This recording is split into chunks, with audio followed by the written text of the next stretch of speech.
আমি কিন্তু আপনার ইন্টারভিউ নিচ্ছি না, বরং আমি যতটুকু সিরিয়াস হয়েছি এত সিরিয়াস আমি আমার ইন্টারভিউর জন্য হইনি। আমার আপনাকে যাচাই করার চেয়ে আমার মনে হয় আমাকে আপনার অধিক যাচাই করার প্রয়োজন।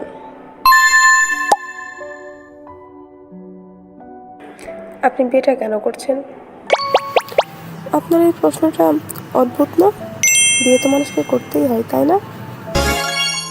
আসলে আমি কোনো মেয়ের সুযোগ নিতে চাই না। যদি এটা হয় বিয়ে করতে হয় বলে করছেন, তাহলে আমি বলবো আমি কোনো সুযোগ নিব না। আপনার নিশ্চয়ই শখ, স্বপ্ন এসব আছে। আমার মনে হয় সেটা আপনার ধরে রাখাটা বেশি প্রয়োজন।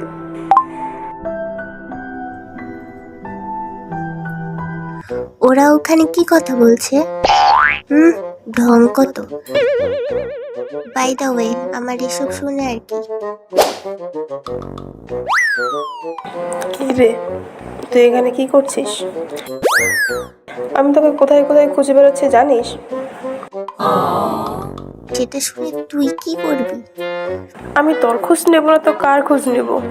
তোর পিছনে পিছনে কত আর ঘোরাবি বল? আমি তোকে কত ভালোবাসি তুই জানিস? ঢং কত। তাহলে সেদিন তুই ওই দ্বারকাকের বাড়ির সামনে কি করলি? সেরেছে।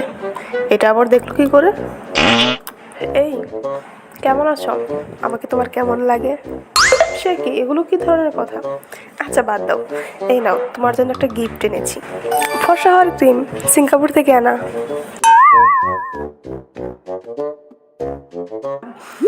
আর কি টিউশনের জন্য গিয়েছিলাম। ছেঁচড়াটা। এসব স্যার তো ওরা কি বলে শুনি। চাটা নিন। কি ভাবছেন চাটা আমি দিয়েছি বলে খাওয়া যাবে না?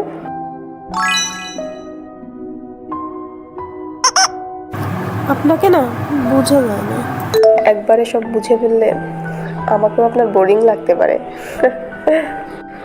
আর আমি কোনো ব্যাকরণ বইও না যে আপনাকে এত নিয়ম বিধি মানতে হবে। আমার আবার শখ আহ্লাদ কি? আপনি বিয়েটা কেন করছেন? প্রথমেই আমি আপনাকে বলতে চাই, আমি আমার মায়ের জন্য কোনো হেল্পিং হ্যান্ড খুঁজছি না। আসলে আমার নিজেরই একটা বন্ধু প্রয়োজন। অন্তত দিন শেষে খুচরা পয়সার মতো নিজেকে জমা রাখার জন্য কাউকে প্রয়োজন। অন্যের সিদ্ধান্তকে ঠিক এতটা গুরুত্ব দেবেন না যেন নিজের সিদ্ধান্তের কোনো গুরুত্বই না থাকে। নিজের জন্য নিজেকে বাঁচিয়ে রাখুন।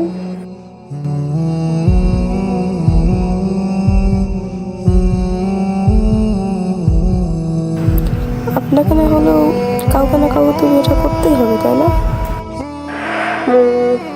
তাহলে যদি সম্ভব হয় আপনার স্বপ্নের প্রয়োজনে আমাকে গ্রহণ করবেন।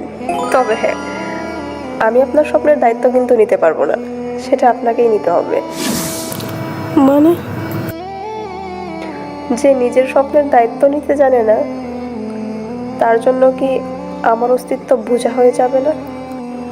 তবে বিয়ের সিদ্ধান্তটা আপনার। জানিয়ে দেবেন, কেমন?